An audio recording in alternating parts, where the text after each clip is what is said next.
Your brand new iPhone deserves the best protection, and the iLune 3-Pack Screen Protector plus 3-Pack Camera Lens Protector has you covered.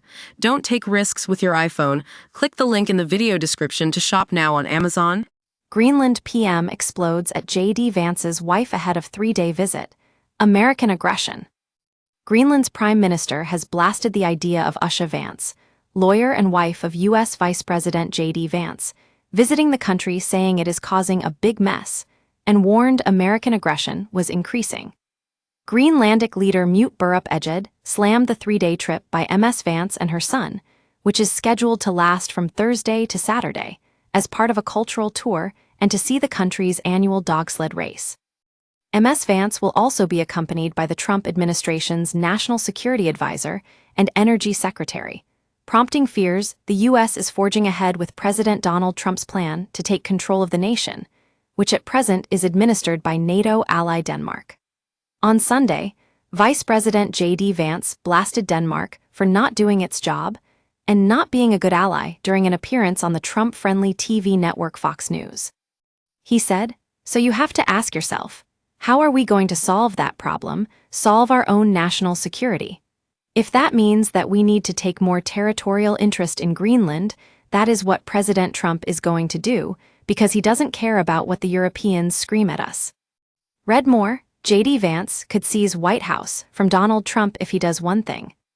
Greenland straddles strategic air and sea routes in the North Atlantic and is home to the U.S. Pitofik Space Base, which supports missile warning and space surveillance operations.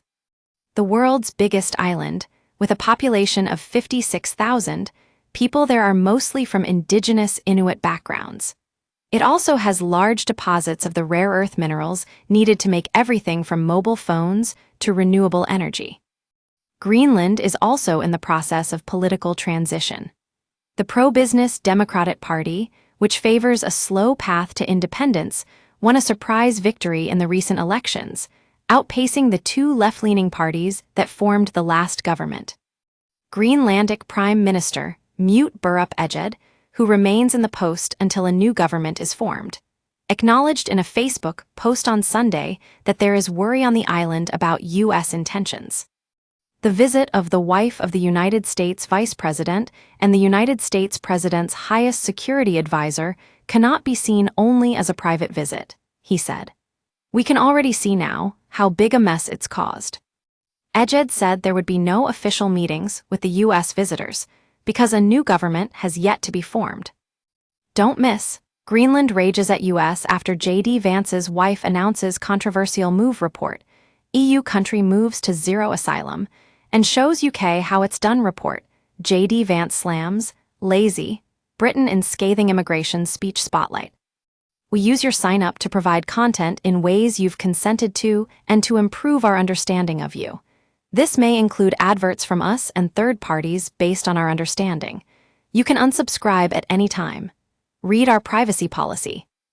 The likely next Greenlandic leader, Jens Frederik Nielsen of Democratic, sought to calm nerves and said he was working on building a new coalition government, with the clear goal of creating security for our country and our people. He said in a statement, "When foreign dignitaries travel to our country on what are called private visits, it rightly causes concern. There is no reason to panic, but there is good reason to stand together and to demand respect. I do, and I will continue to do so." President Trump had mused during his first term about buying Greenland, even as Denmark insisted it wasn't for sale. The people of Greenland have also firmly rejected Mr. Trump's plans. Danish Prime Minister Mette Frederiksen told Danish broadcaster Dr. The visit from the United States cannot be viewed independently of the public statements that have been made. She added, "We want to cooperate with the Americans, but it must be a cooperation based on the fundamental values of sovereignty and respect between countries and peoples."